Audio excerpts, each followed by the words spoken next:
Aujourd'hui, pour le temps d'une bière, nous sommes inclusifs. Nous parlons non pas de bière, mais de vin.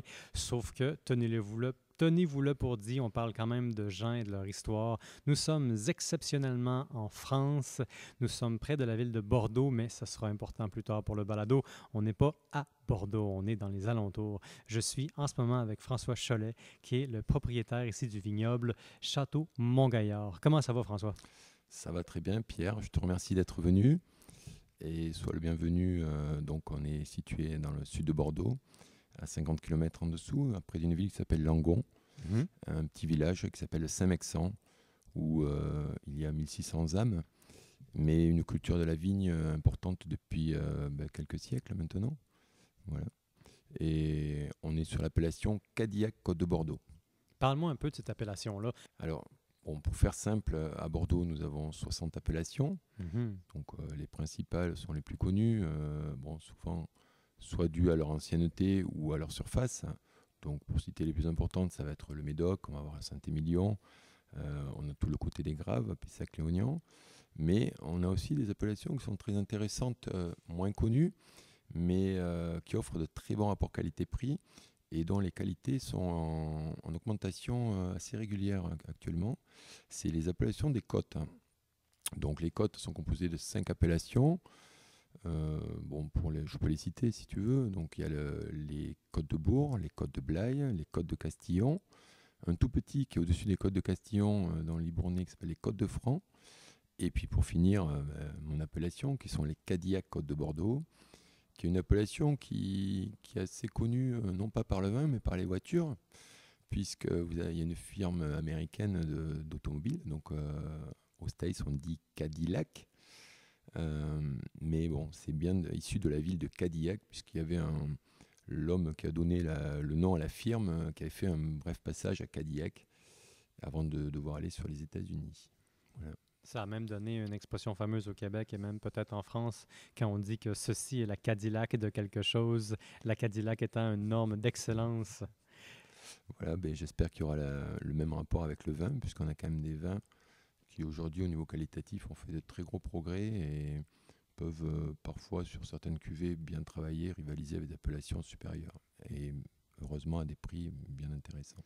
Donc l'idée, c'est d'être compétitif au niveau de la qualité et puis aussi au niveau de tout dans le fond, parce que c'est très Ouais. compétitif, là. Vous avez 1 milliard de vignobles en France.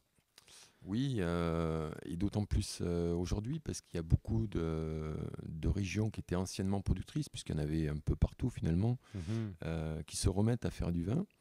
Donc, mais même des endroits un peu improbables où on n'aurait pas l'idée d'aller chercher du vin. Tu veux dire des endroits qui ont arrêté la production ou en tout cas qui ont fortement diminué? Oui, enfin, ça doit être des productions qui étaient plus issues pour des consommations personnelles. Mais il faut savoir qu'aujourd'hui, on fait du vin dans le centre de la France, on en fait aussi en Bretagne. Et c'est des vignobles qui sont en train de s'accroître. C'est pas des grosses productions, mais il y en a une multitude. Et finalement, on s'aperçoit que chaque micro-vignoble prend une petite part de marché. Et au global, ça fait une concurrence qui est là, quoi, qui est présente. Ouais. Et là, j'ai l'impression qu'un paquet de questions s'impose à nous. On parle de plusieurs régions, certaines qui rattrapent un peu le temps perdu, et ça me ramène inévitablement au temps qui passe. Quand est-ce qu'on commence à faire du vin dans ton coin? D'où remonte cette fameuse histoire d'amour entre vous et la vigne? Alors, il va falloir qu'on voyage un peu dans le temps, il va falloir remonter assez loin, on va remonter au temps des Romains. Temps des Romains. Oui, parce que c'est Jules César quand il a fini de conquérir la Gaule. Donc ça devait être, je ne suis pas historien, mais je crois que c'est autour des 60 ou 80 après Jésus-Christ, ou avant, enfin, dans ces eaux-là. On n'est plus à quelques dizaines d'années près. Rendu là, on peut se permettre une décennie de plus ou de moins. Tout à fait. Et donc c'est à cette période où il y avait donc quand les Romains ont commencé à vivre sur Bordeaux, bien sûr, ils voulaient avoir les mêmes avantages qu'en étant à Rome. Donc, ils voulaient boire du vin. Donc, dans un premier temps, ils ont importé du vin d'Italie. Et puis, ça revenait très, très cher. Le vin était une denrée rare. Et donc, le voyage n'arrangeait pas les choses. Donc, ensuite, ils ont importé du Languedoc parce qu'ils ont développé une culture de la vigne assez importante dans le Languedoc. Et puis, finalement, ils se sont mis à en faire aux portes de Bordeaux. Donc, notamment sur les coteaux de Bouliac, juste en face de Bordeaux, sur l'autre rive. Et après, tout autour de Bordeaux, à Pessac. Enfin, maintenant, la plupart de tous ces endroits sont mangés par l'urbanisation. Mais la culture de la vigne a vraiment commencé là. Et après, pour s'étendre dans tout le territoire de la Gironde. Voilà. Et même à déborder sur d'autres départements, puisque on a encore tout le Bergeracois, Duras, le Buzet, où la culture de la vigne, avec les mêmes cépages qu'ici, s'est développée.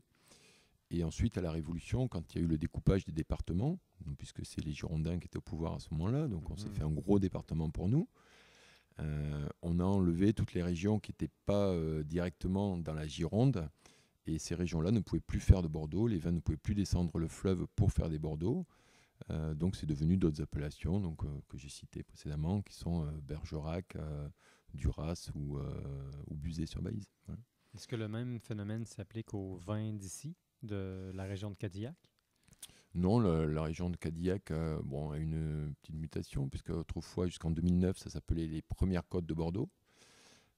C'est des vins qui étaient connus pour les premières côtes de Bordeaux, donc ils existaient en blanc liquoreux, ainsi qu'en rouge. Et à partir de 2009, on a décidé de faire un groupement au niveau du groupe Côte avec une appellation générique qui s'appelle les Côtes de Bordeaux. Et pour mieux valoriser nos petites productions locales, on a donné un nom de ville à chacune des appellations. Donc nous, on s'appelle les Cadillac Côtes de Bordeaux, comme nos collègues s'appellent les Blaye Côtes de Bordeaux ou les Castillon Côtes de Bordeaux. Voilà. Donc on a une appellation générique qui était censée servir pour le négoce sous le nom Côtes de Bordeaux. Et après, une appellation plus pour les producteurs, en mettant en avant des produits de qualité avec une dénomination communale. Et tout ça me fait penser, dans le fond, à la particularité de votre appellation contrôlée à vous ici. Qu'est-ce qu'elle a de particulier? Qu'est-ce qu'on a comme terroir, par exemple? Voilà, ça c'est une bonne question. Enfin, Donc, une bonne question. on y vient. Donc l'appellation Cadillac a la chance finalement d'être pas très large. Ça suit la Garonne sur toute sa longueur, donc ça fait plus de 50 km de long. Mais par contre, elle est très longue et elle n'est pas très large. Et elle fait une bande qui fait à peu près 5 à 10 km de large, perpendiculaire à la Garonne. Et donc sur le bas de cette frange, on a des terrains qui vont être très graveleux. Donc on a de magnifiques graves avec des terrains chauds. Et donc bien sûr des vignes qui sont assez précoces. Et ensuite sur les coteaux, puisque c'est une appellation de côte, donc bien sûr on a des coteaux. Oh, attention, là on a non pas une appellation, mais un appel. On va le neutraliser. Voilà, on a neutralisé l'appel, ce qui nous permet de retourner à notre appellation. Voilà. Donc sur les coteaux, on va avoir des vins qui sont des vins qui sont sur des terrains qui vont être un petit peu plus froids, des terrains argileux, mais par contre qui ont des expositions qui sont magnifiques. Des expositions. Voilà, des expositions par rapport au soleil. On va avoir des terrasses qui vont être sud-sud-ouest. Oui. Et donc, c'est pareil, pour avoir des maturités, c'est très bien. Et le fait d'avoir des terrains argileux, ça permet de garder de la fraîcheur, notamment en été. Donc, de bien résister à la chaleur. Voilà. Donc, on va avoir l'effet précocité, tout en ayant quand même des terrains frais. Voilà. Donc, pour la vigne, c'est gage de bonne qualité et surtout de bonne maturité. Et j'allais te demander si ça aide à, disons, préserver la vigne en cas de disette, parce qu'au moment où est-ce qu'on enregistre ce petit segment, c'est une des pires sécheresses qu'a connue la France en peut-être 40 ou 50 ans. Alors là, la plus grosse sécheresse a été en 1976. Donc à cette époque-là, j'avais que 3 ans. Donc je ne peux pas te faire un retour. Tu n'as pas fait d'arpentage particulier, tu n'es pas allé prendre des calculs à 3 ans. Non, j'allais à l'école, mais... Voilà. Et ensuite, on en a une autre en 2003. Donc là, je démarrais aussi sur l'exploitation. Donc c'est vrai que la récolte était assez petite. C'est pas normalement des vins de très longue garde. On avait quand même une qualité qui était bonne. Mais la vigne souffre trop. Et là, cette année, on est un peu sur un profil un peu comme 2003 où vraiment la vigne souffre. On a des baies qui sont assez petites pour l'instant. Mais on n'est pas encore au 15 août. Donc on espère normalement semaine prochaine un bon orage et qui devrait tout remettre dans l'ordre. Voilà. Mais pour l'instant, c'est vrai que c'est préoccupant et on a vraiment besoin de pluie pour pouvoir continuer la maturité des raisins.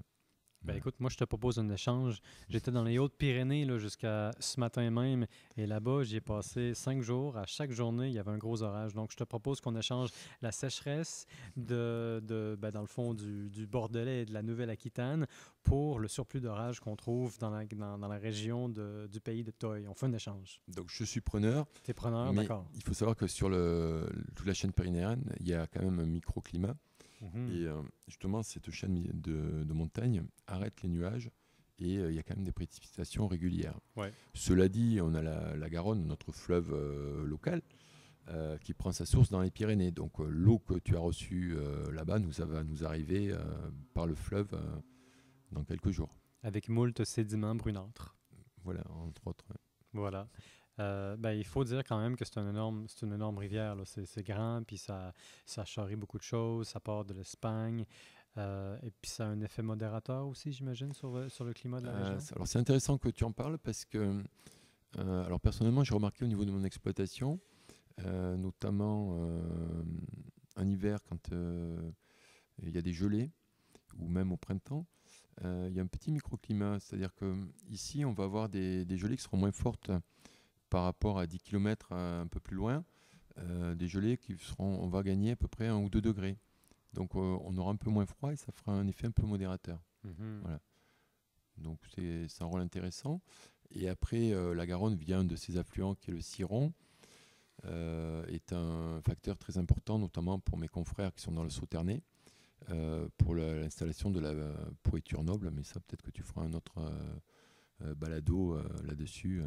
Je peux t'assurer que mon sens aigu de l'éclectisme me fait beaucoup m'intéresser au concept d'un champignon qui s'attaque directement à la superficie d'un raisin pour en faire un des vins les plus prisés au monde. Je vois que tu connais déjà un petit peu Oui. l'histoire. Donc, Mais je trouve ça fascinant comment tout le monde l'explique un peu de façon différente. Il y en a qui disent qu'en réalité, ça vient du microclimat, pour qui, en fait, le brouillard favorise l'installation Ouais, du champignon et pour d'autres personnes qui mettent plutôt l'accent, disons, sur le champignon. Mais grosso modo, ce qui est intéressant, c'est qu'on a l'impression que le raisin, la grappe, est complètement pourrite, mais il est juste ratatiné. voilà, donc bon, après c'est pas ma partie parce que moi je fais pas de ce type de vin, mais enfin je suis quand même de la région, je connais bien, je suis amateur aussi de ce genre de vin. C'est un tout, c'est-à-dire qu'il faut qu'il y ait le botrytis, bien sûr, le champignon, Mhm. mais son développement il sera conditionné seulement à cette humidité du matin, donc amenée par les brumes du mois d'octobre, du mois de novembre. Alors ces brumes sont favorisées bien sûr par l'humidité, donc le fait qu'il y ait ce ciron qui serpente dans le vignoble, ça amène de l'humidité. Et ensuite, il faut quand même qu'il y ait aussi de la chaleur. Donc les chaleurs de l'après-midi et les brumes du matin, mais c'est deux facteurs qui vont favoriser son implantation, son développement, et puis qui vont conditionner la concentration des grappes. Voilà. Et le fait que ce champignon-là soit pas prédominant dans ton coin à toi, est-ce que ça suggère qu'il y a un petit peu moins d'humidité? Alors, bon, contrairement à ce que tu penses, hein, on est en Cadillac, Côte de Bordeaux, donc une appellation des rouges. Mais Cadillac est très connu, peut-être même plus connu pour l'appellation des liquoreux. OK. Voilà, donc sur cette rive, même si j'en produis pas, il s'est produit autrefois beaucoup de liquoreux. Mhm. Alors maintenant, c'est un petit peu moins tendance, un peu moins demandé, donc il y a beaucoup de viticulteurs qui ont arrêté de faire ce type de produit. Mais on a de très beaux terroirs sur nos coteaux pour en faire. Voilà. Alors, ce n'est pas les mêmes terroirs que le Sauternais, mais on a des résultats qui sont assez intéressants aussi. Et parle-moi un peu de tes cépages, de la grappe que vous avez ici. Alors, sur mon exploitation, c'est issu les choix qu'ont fait mon grand-père et mon père. En blanc, j'ai qu'un seul cépage, c'est le Sauvignon. Donc ce Sauvignon, je vais le travailler de 2 façons différentes. Une première où je vais faire un élevage en cuve inox, une fermentation, puis ensuite un élevage en cuve inox. Donc pour faire un vin qui soit assez aromatique, souple, avec un petit peu de vivacité, un peu de fraîcheur sur la fin de bouche, qu'on boira surtout avec des huîtres, des moules, des poissons grillés. Mhm. Et ensuite, avec ce même mou en fermentation, j'ai choisi de faire une autre cuvée qui porte le nom de ma fille, qui s'appelle la cuvée Alice, où ce blanc, je vais le vinifier en barrique. Voilà. Donc pendant la fermentation, je vais entonner mes barriques, les remplir. Je vais entonner mes barriques, le vin va finir de fermenter dans les barriques. Ensuite, je vais les houiller, c'est-à-dire que je vais les remplir au maximum. Et pendant 6 mois, je vais faire un élevage sur lit avec des bâtonnages. Donc, les bâtonnages, ça consiste à brasser les lits. Les lits, ce sont les levures qui vont servir à la fermentation. Je vais les brasser avec une petite canne en inox et pour justement aller chercher des composés aromatiques qui vont amener de la rondeur, qui vont amener du volume, de la longueur, de la complexité. Et la barrique donnera quelques petites notes boisées. Mhm. Voilà. Mais je crois que tu as goûté ce vin à midi, si je m'abuse. Et je peux te certifier que je ne l'ai pas regretté. Et tu me parles un peu de la famille. On parle évidemment du château Montgaillard. Tu me disais en réalité que ton grand-père avait, si on veut, ramené ensemble de vignobles. Et puis, si je comprends bien, c'est une affaire de famille, tout ça. Oui, effectivement, c'est une affaire de famille. Moi, je suis la 4e génération, donc ça a démarré avec mon arrière-grand-père Mhm. qui avait acheté les terrains où nous sommes ici. Il y avait juste la partie ancienne du chai. Il a fait construire la maison donc, qui représente le château, qu'on peut voir sur l'étiquette ou même sur les barriques. Et ensuite, donc, c'est un travailleur. Hein. Mhm. Il a développé la structure, donc c'était début du XXe siècle. Hein. Il fallait faire tout par soi-même, si je Voilà. comprends bien. Oui, et puis il y avait des années qui étaient beaucoup plus difficiles. Et c'était à une époque où on faisait plutôt de la polyculture. C'est-à-dire on avait un pré pour nourrir le cheval et la vache Mhm. pour faire le lait, des volailles, des lapins. C'était une culture qui était quand même assez vivrière. Et la vigne amenait quelques ventes en plus, mais il n'y avait pas que ça. Il y a aussi des arbres fruitiers, des poiriers, des pêchers, qui amenaient des rentrées d'argent un peu plus régulières et puis qui sécurisaient surtout en cas de mauvaise récolte. Oui, oui, oui. Voilà. Dans le temps, je pense que je ne m'avancerai pas trop en disant que un peu tout le monde faisait un peu plus de tout parce qu'il fallait être un petit peu plus autonome, je suppose. Donc, on mettait pas tous ses œufs dans le même panier, si on veut. Oui, et puis quand on regarde aussi la structure du village, on voit que les anciennes maisons du village, elles avaient tout un chai. Voilà. Ils avaient tout un chai. Parle-moi un peu de ce que c'est qu'un chai. C'est l'endroit où est-ce qu'on prépare le vin, si je comprends bien. Voilà, donc dans un chai, qu'est-ce qu'on trouvait autrefois? C'est relativement simple. Il y avait un gros pressoir. Mhm. Souvent, c'est une grosse vis, une énorme vis sans fin, sur lequel on montait des cages autour. Et ensuite, dessus, on mettait des cales, on mettait un chapeau dessus, et on tournait cette vis pour écraser la vendange à l'intérieur. On récupérait le jus, et après, il était mis dans... Alors, il n'y avait pas que des barriques, puisqu'une barrique aujourd'hui, c'est 225 litres ou 300 litres, Mhm. mais il y avait ce qu'on appelait des demi-muits, ou des muits, des cuves en bois qui étaient beaucoup plus grosses, qui faisaient 900, voire plus. Et ils mettaient le vin à fermenter là-dedans. Voilà. Mais bon, c'était assez sommaire, assez rudimentaire, mais ça suffisait pour chaque villageois pour pouvoir faire sa consommation personnelle, plus quelques barriques en plus pour revendre, pour se faire un petit peu d'argent. Sauf certains villageois qui étaient assez consommateurs de vin, qui buvaient toute la production, voire même après en achetaient un peu parce qu'ils n'en avaient pas assez. Voilà. Mais bon, c'était des cas exceptionnels, et puis dans tous les villages, il faut quelques exceptions. Oui. Voilà. Et il semble qu'à un certain moment donné, on passe de la production plutôt locale, à l'échelle d'une famille ou d'un village, à l'échelle internationale. Est-ce que c'est Bordeaux, la fameuse ville de Bordeaux, qui lance l'internationalisation du vin français? Alors ça, c'est une bonne question. Après, ce qu'il faut voir, c'est qu'on a quand même eu un- un regroupement des exploitations, c'est-à-dire que bon, toutes ces petites familles qui avaient quelques arpents de vignes, dans le village, certains se sont vraiment spécialisés là-dedans, d'autres ont trouvé des vocations dans d'autres métiers. Donc il y a eu un petit peu moins de producteurs, et puis petit à petit une professionnalisation. Et ce qui a fait avancer vraiment les choses, ça va être la mécanisation de l'agriculture dans les années 70-80, mais surtout Mhm. fin 70. Voilà. Où les tracteurs sont arrivés plus performants, des machines un peu plus performantes. Donc ça a permis de faire un petit peu plus de surface dans des conditions qui étaient plus faciles aussi. Voilà. Oui. Et après l'internationalisation, bon, mais ça a toujours été Bordeaux de par son histoire. Hein. On a été anglais pendant 350 ans. Donc le commerce avec l'Angleterre a toujours été, c'est les Anglais qui avaient vraiment développé le commerce. Ensuite, on a eu des familles allemandes. Bon, il y a eu l'occupation allemande, mais il y a eu aussi pas mal de familles allemandes qui font partie du négoce, des Hollandais. Donc c'est vraiment une ville qui est cosmopolite. Et on le voit aussi quand on regarde le nom de beaucoup de vieilles familles de négociants de Bordeaux. On voit bien qu'ils ne sont pas issus de Bordeaux directement, enfin, par adoption bien sûr, mais c'est très riche. Ouais.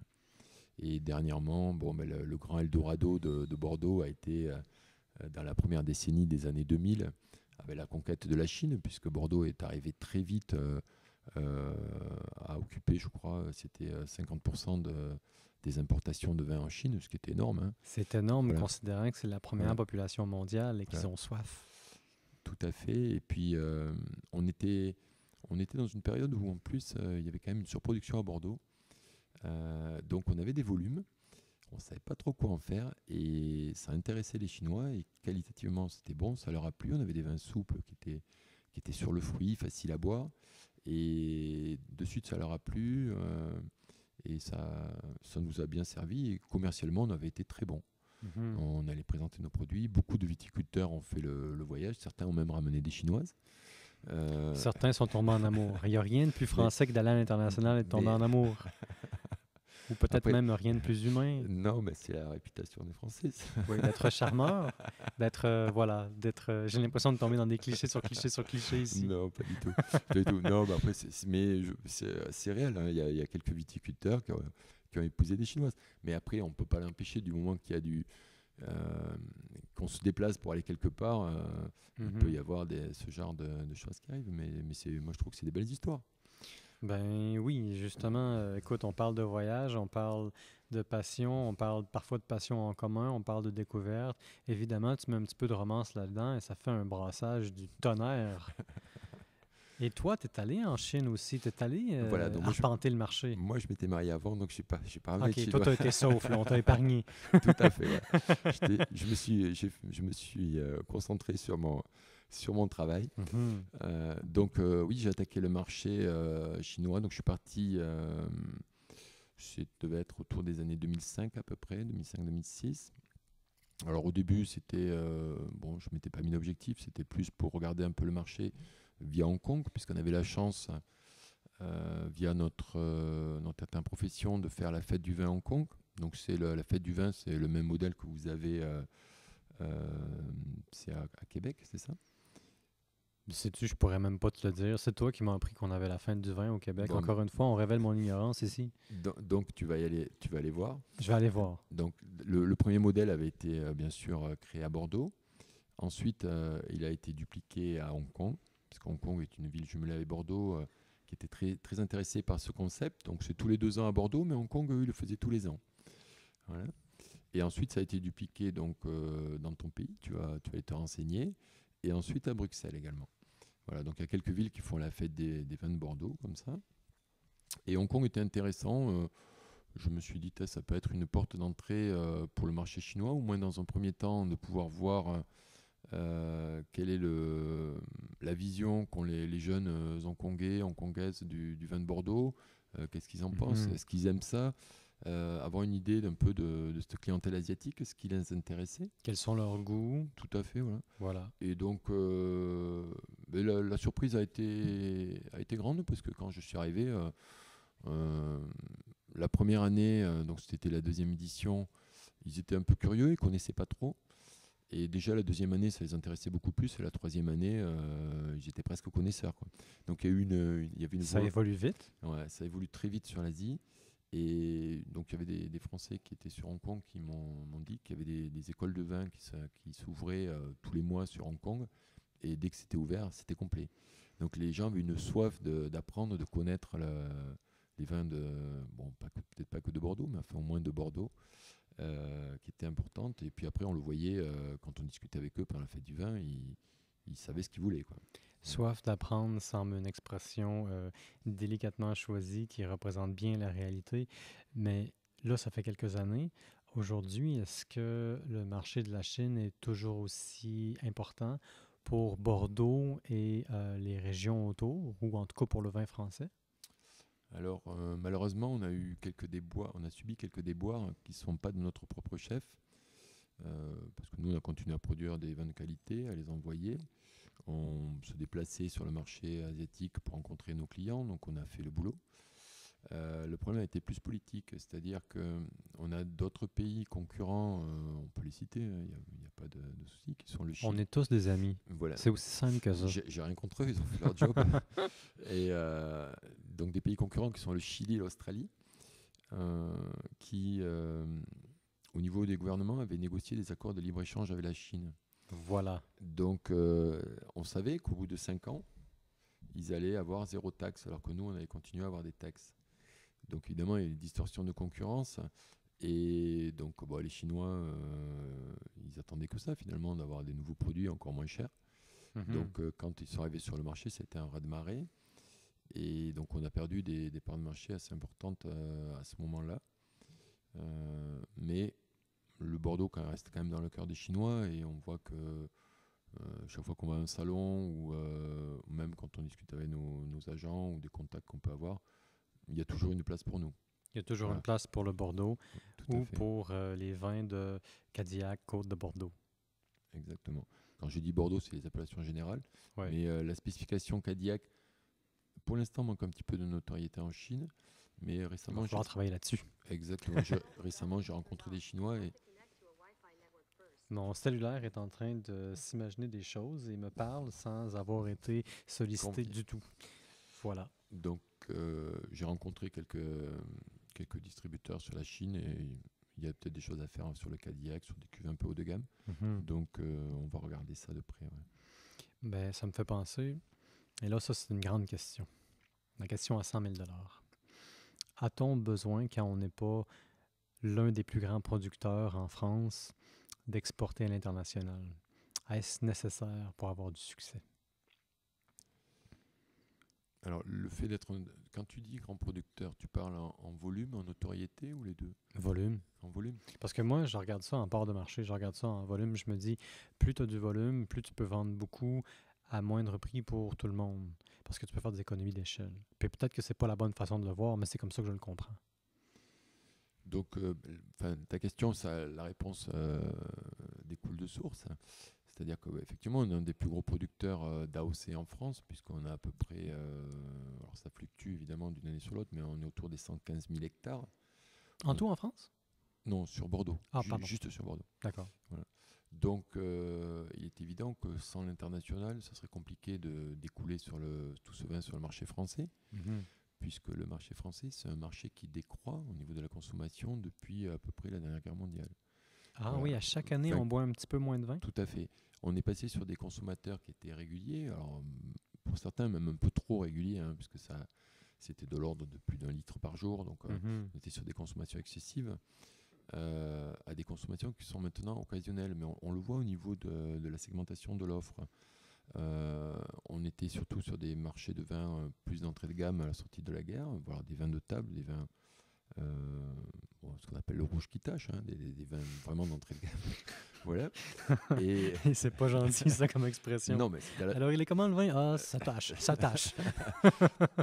c'est assez péjoratif, mais c'est comme ça qu'on disait. Et je pense que le niveau des vins à ce moment-là était quand même loin de ce qu'on fait aujourd'hui. Et on est passé maintenant sur des vins qui sont beaucoup plus qualitatifs, mais avec des consommations qui sont plus faibles. Plus modérées, là, si on veut. Et moi, je le vois dans les points de vente, quand on va faire de la promotion. Les gens qui veulent acheter du vin, ils achètent des vins qui sont beaucoup plus chers. Ils ne veulent pas boire beaucoup, mais ils veulent boire très bon. Voilà. Donc, moi, je me suis orienté aussi dans ma gamme. Je ne suis pas fou, je suis le marché. Je me suis mis à faire des cuvées un peu plus valorisées, plus travaillées. Je me donne beaucoup plus de mal. Je choisis bien mes lots.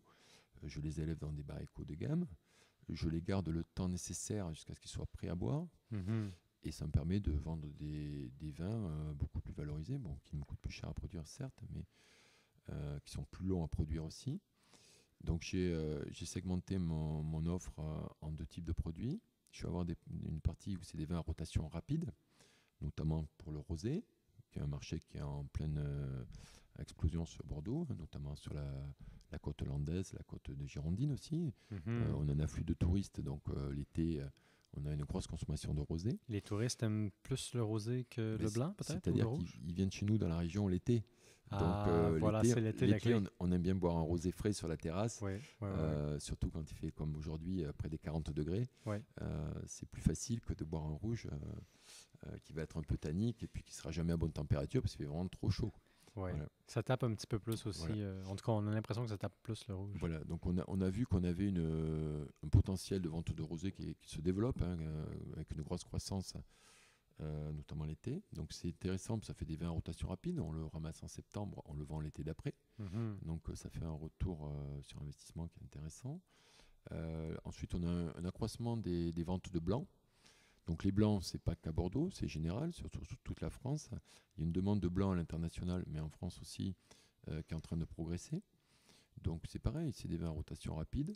On les produit en septembre, on les vend dans l'été, voire toute l'année. Donc c'est des vins qu'on garde juste l'année. Et ensuite, on a toujours une gamme avec des petits Bordeaux d'entrée de gamme qui sont entre 4 et 5 euros, assez ronds, soyeux, faciles à boire, qu'on peut boire jeune, notamment à base de Merlot. Où là, c'est pareil, on peut faire des vins à rotation rapide. Donc, si vous voulez, ça permet d'avoir quand même un retour sur investissement qui est intéressant, puisque on a des coûts de production qui sont importants. Donc, il faut pouvoir avoir un retour rapide sur une partie de la production. Mhm. Et de l'autre côté, sur des cuvées un peu plus travaillées. Donc, en blanc, j'ai la cuvée Alice. En rouge, j'ai 2 cuvées qui sont la réserve que tu as goûté à midi, et ainsi que la grande cuvée, qui est une cuvée plus haut de gamme, où là, on a des rotations plus lentes, avec des produits un peu plus haut de gamme. Alors, dans le fond, tu diversifies, pardon. Tu choisis certains produits en fonction de ce que tu sais que les gens veulent et en fonction de la qualité que tu cherches à offrir. Alors j'essaye de coller au maximum au marché, à la demande, Mhm. et ensuite je privilégie certaines cuvées par rapport à d'autres selon les millésimes. Il est évident qu'une année où on aura un petit millésime, j'ai aucun intérêt à faire des cuvées haut de gamme. D'une part parce que l'effet millésime fera que les gens ne seront pas intéressés par ce millésime-là, Voilà. et d'autre part au niveau technique, il y a des années ça peut être très compliqué de faire une belle qualité alors qu'on n'a pas la matière qu'il faut au démarrage. Est-ce que cette année, année de disette, d'incendie de partout à travers la France et dans d'autres pays d'Europe, c'est une de ces années dans lesquelles c'est pas intéressant de se lancer dans le millésime? Alors, bon, en ce qui concerne l'incendie, c'est plus pour les forêts de pins, donc ça ne nous touche pas. Mhm. D'autant plus que pour l'instant, on n'a aucune fumée qui vienne sur le vignoble, donc on n'a aucune incidence ni directe ni indirecte. Donc pour nous, c'est pas un souci. En ce qui concerne la petitesse du millésime que tu supposes, Que je suppose, c'est voilà, vrai. voilà, moi je serais plus dans l'expectative à aujourd'hui, puisque on a un vieux dicton qui dit août fait le mou. Donc actuellement, le mois d'août, on est juste au premier tiers.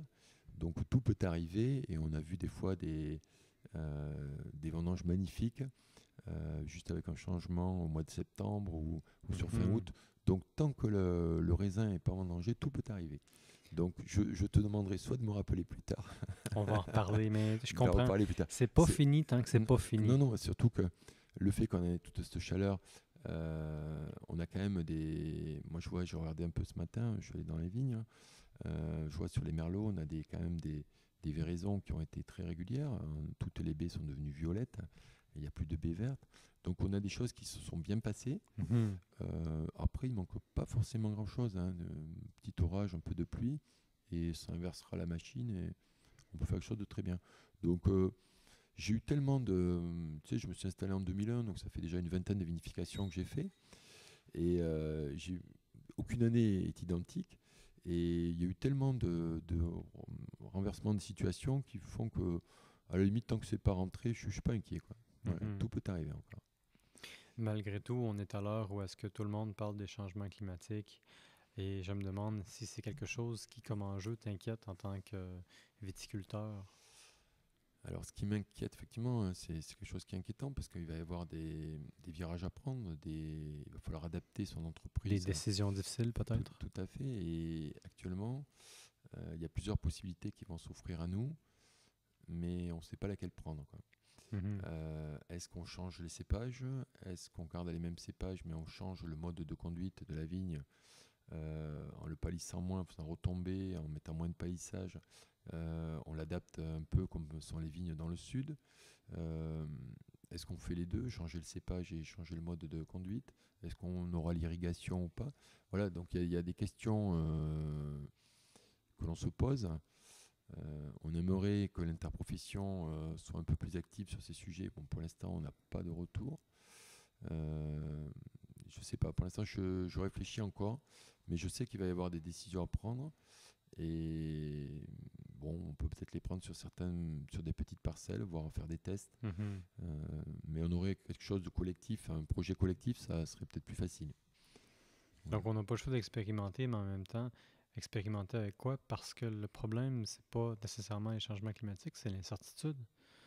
On ne sait pas exactement vers quoi est-ce qu'on s'en va, donc on ne sait pas exactement c'est quoi la solution.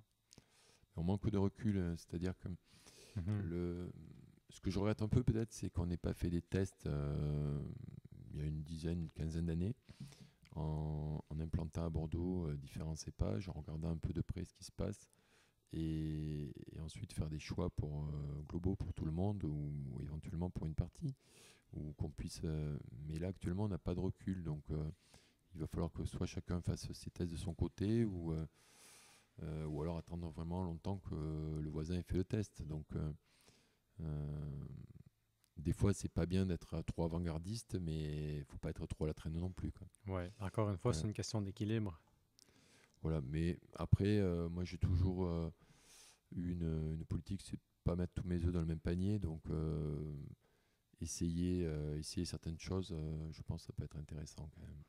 Ben justement, là, en ce moment, pendant qu'on enregistre notre petit podcast ici, on est dans tes installations. Oui. Beaucoup de trucs neufs qui datent de 2014. Tu as modernisé beaucoup dans la dernière décennie. Oui, alors malheureusement, quand j'ai démarré, on a eu une situation qui était un petit peu difficile avec un ralentissement économique. Mhm. D'ailleurs, il y a eu même en 2008 la crise des subprimes, que vous avez dû connaître aussi de l'autre côté de l'Atlantique. Ça n'a pas épargné grand monde. Voilà.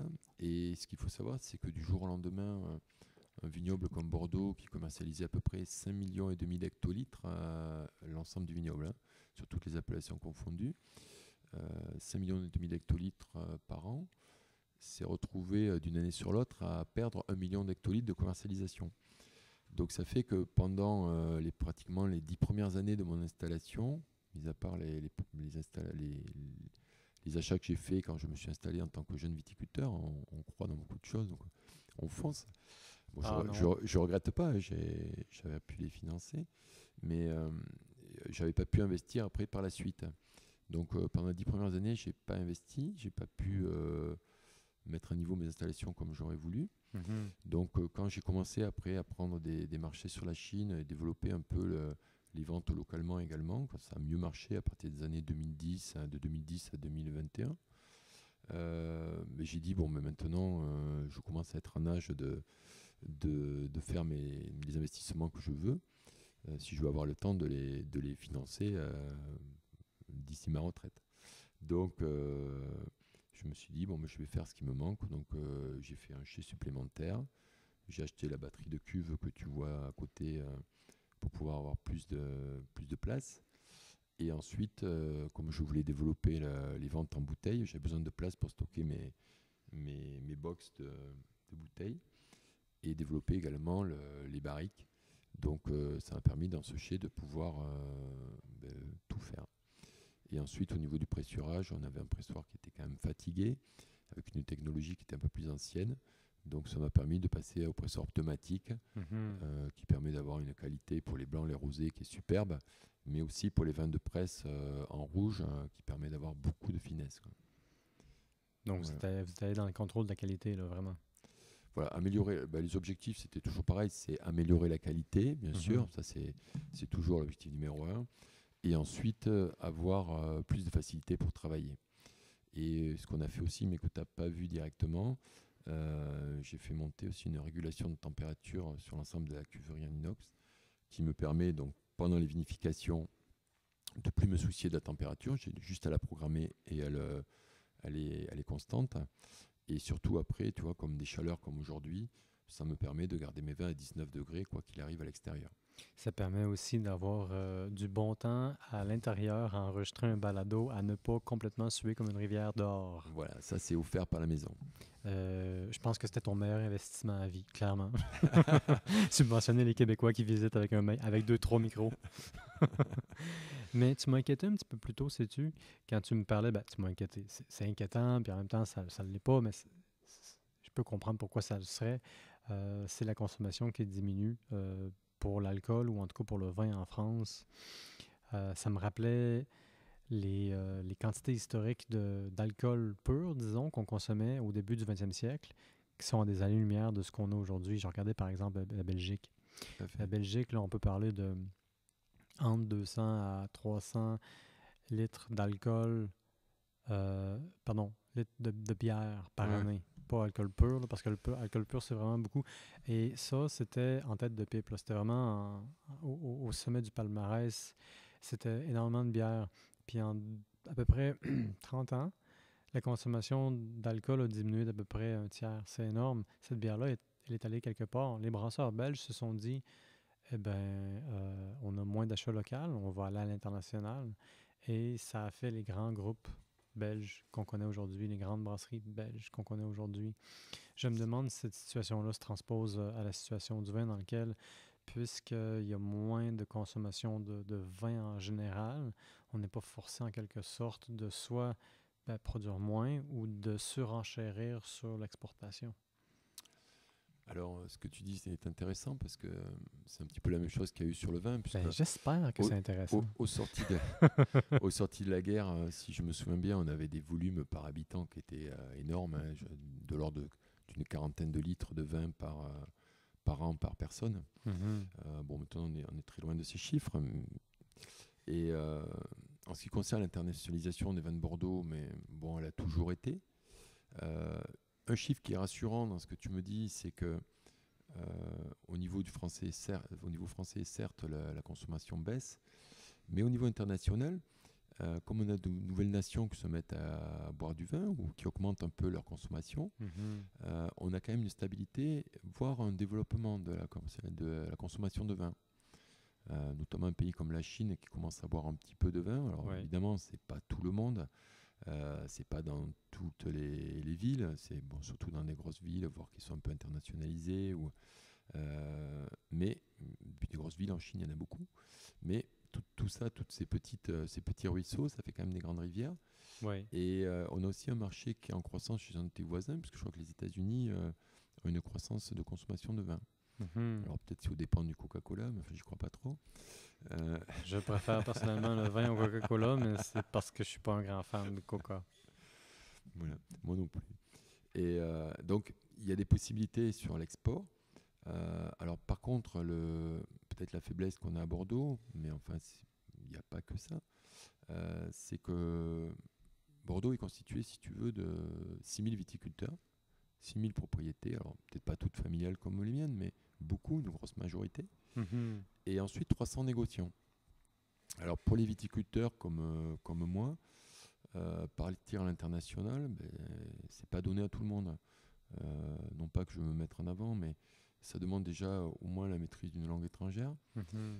Ensuite, d'avoir quelques aptitudes à la commercialisation, au commerce, à faire du business. Et puis après, avoir envie d'aller un peu dans l'inconnu, puisque quand on part, on ne sait pas où on va, on ne sait pas ce qu'on fait. Donc même s'il y a des structures qui peuvent un peu encadrer, comme j'ai fait à la chambre de commerce, mais il faut quand même oser. Et donc pour certains, moi, j'ai des collègues qui ont mon âge qui m'ont dit clairement, ça ne m'intéresserait pas du tout de faire ce que tu fais, ou t'es courageux, ou t'es fou. Il faut vouloir partir à l'aventure, et il s'agit de prendre des risques parce que c'est un risque. Tu peux investir beaucoup. Et a priori, c'est pas du tout évident que tu vas vraiment rentrer dans ton investissement. Alors, il faut savoir qu'au début, c'est vrai que chaque voyage, ça avait un coût, peut-être on peut en parler, hein, c'est pas secret, qui était de l'ordre de 4 000 euros, 5 000 euros peut-être par voyage, quand il fallait payer l'hôtel, le transport, la prestation de la chambre de commerce, enfin tout ça. Et tant qu'on n'a pas de clients en face, on se dit bah ouais, super, je suis parti là-bas, mais j'ai rien vendu. Alors, des fois, on vend des petits lots, des petits trucs. Bon, on se dit c'est pas mal. Mais le jour où on trouve le client qui va prendre des containers, qui prendra du volume, on se dit mais les investissements que j'ai faits, mais ils sont super bien payés. Mais ça y est, j'ai tout rentabilisé très vite. Voilà. Et Alors puis, là, on est en affaires. Et puis, d'une année à l'autre, tout d'un coup, tout ça peut disparaître aux aléas de l'évolution du marché international. alors tu fais bien de dire ça parce que j'ai eu cette réflexion-là très tôt. Non, mais tu as raison. Je me suis rendu compte quand je suis parti en Chine comme ça, parce que moi c'était un peu par dépit, j'arrivais pas à vendre en France, il y avait tellement de monde sur le marché, le marché était saturé de gens qui voulaient vendre du vin, donc j'ai dit bon tant pis, je vais en Chine, on verra bien, puisque c'est un marché en croissance, je vais essayer de prendre ma part du gâteau. Et quand je suis parti là-bas, j'ai rencontré beaucoup de viticulteurs comme moi, puisqu'on était un groupe, et je me suis rendu compte que tous ceux qui étaient avec moi, ils avaient des marchés solides déjà dans le pays. Ils vendaient chez des réseaux de cavistes, chez des réseaux de particuliers, mais ils vendaient. Ils vendaient pas mal. Je me suis dit quand même, alors excusez-moi, je vais avoir une expression peut-être un peu triviale, mais quand même, je suis un gros branleur. Je m'en vais. C'est comme ça qu'on dit. Je veux pas. Je veux pas. Je veux pas que mes propos soient déformés. C'est comme ça qu'on dit chez nous. D'accord. Je suis un gros branleur de partir à la fleur au fusil comme ça en Chine, essayer de trouver des clients, alors que j'ai même pas à la maison quelque chose de solide. Donc je me suis dit, tu peux pas rester comme ça. Alors j'avais peur au niveau politique, puisqu'à l'époque on a eu Monsieur Sarkozy, après on avait Monsieur Hollande, et la France a été toujours à l'avant-garde au niveau des droits de l'homme, a toujours essayé d'un petit peu Voilà. de par rapport à la Chine, par rapport au Tibet, enfin par rapport à beaucoup de Oui, choses. vous avez un truc là appelé liberté, égalité et puis toutes ces affaires-là. Et fraternité aussi. C'est Voilà. ça, la fraternité. Voilà. Et donc de temps en temps, il y avait des politiques qui voulaient mettre la Chine dans le droit chemin au niveau des droits de l'homme. Mais malheureusement, on n'était peut-être pas assez armés au niveau de la puissance du pays. Et donc, j'avais qu'une peur, c'est justement qu'il y ait une embrouille à ce niveau-là, au niveau politique, et que du jour au lendemain, on nous dise écoutez, messieurs, votre vin, vous allez vous le garder, et puis vous vous occuperez de vos affaires. Voilà. Donc, je me suis dit c'est bien de développer sur la Chine, mais il faut développer aussi sur la France. Donc, de retour à la maison, j'ai réfléchi ce que je pouvais faire pour rapidement trouver des clients, avoir du volume, essayer de vendre un peu de toute la gamme pour que ça tourne pas mal. Donc, je me suis tourné vers la grande distribution locale. Je suis allé voir donc des magasins sur Bordeaux, pas trop loin pour pouvoir les gérer. Et je me suis entendu avec quelques chefs de rayon, très sympas. Et je me suis appliqué donc à développer les ventes dans ces magasins en allant le week-end, presque tous les week-ends, animer dans ces magasins à tour de rôle. Et du coup, j'ai créé un petit réseau qui m'a bien servi, notamment pendant le Covid, puisque j'ai pu continuer à vendre alors que tout l'export était neutralisé. Et il faut survivre, là. Il faut continuer à produire. Voilà, donc j'ai essayé de justement pas mettre tous mes œufs dans le même panier. Et jusqu'à présent, ça m'a réussi. Bon, cette année, c'est beaucoup plus compliqué parce qu'on a quand même un ralentissement aussi en France. La Chine n'a toujours pas redémarré. Mais bon, je peux attendre des jours meilleurs. J'ai une structure qui est beaucoup plus solide que quand j'ai démarré il y a 20 ans. Fait qu'il y a des choses qu'on a appris là, durant cette discussion. Et c'est important d'anticiper. Si on veut se faire connaître, il faut prendre l'initiative, il faut faire preuve de mesure. C'est bon d'avoir un peu le sens du risque et de l'aventure et d'aller au-delà des frontières et d'aller voir des clients potentiels. Et en même temps, c'est bon aussi de vendre localement. C'est bon de se moderniser, de se mettre au goût du jour et puis aussi d'anticiper les évolutions futures. Puis d'aller chercher évidemment la qualité. La qualité, c'est déjà un bon point de départ. Je crois que tu as tout résumé en fait. Hein. Tout a été dit. J'aurais pas dû parler Il ne pourrait pas y avoir d'autres podcasts sur le sujet. J'aurais pas dû parler si longtemps. Avec cette phrase, ça suffisait à tout résumer. Et le pire, c'est que probablement on pourrait dire ça en un mot. Qualité. Tout à fait. Mais après, la qualité, si tu veux, je m'y oblige en fait. Tu vas passer dangereusement après de me vous voyez. Là.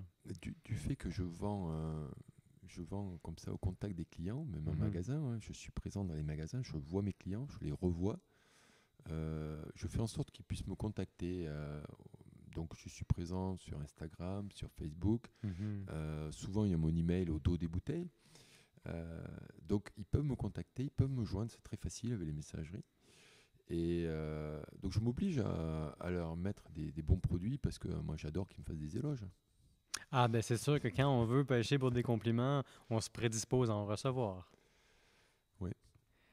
Donc, non, mais après, la qualité aussi, et puis, oui, c'est son devoir de tous les jours. Et puis, je m'aperçois qu'en vieillissant, puisqu'on y passe un petit peu, hein, tous les ans un peu plus, Tous les ans, euh, on se rapproche. voilà, je m'aperçois qu'en vieillissant, je sais exactement ce que je veux, Mhm. comme type de produit, comme profil produit, et je suis plus têtu, c'est-à-dire que tant que je n'ai pas ce que je veux, mais ça ne me convient pas et on travaille jusqu'à ce qu'on y arrive, quoi.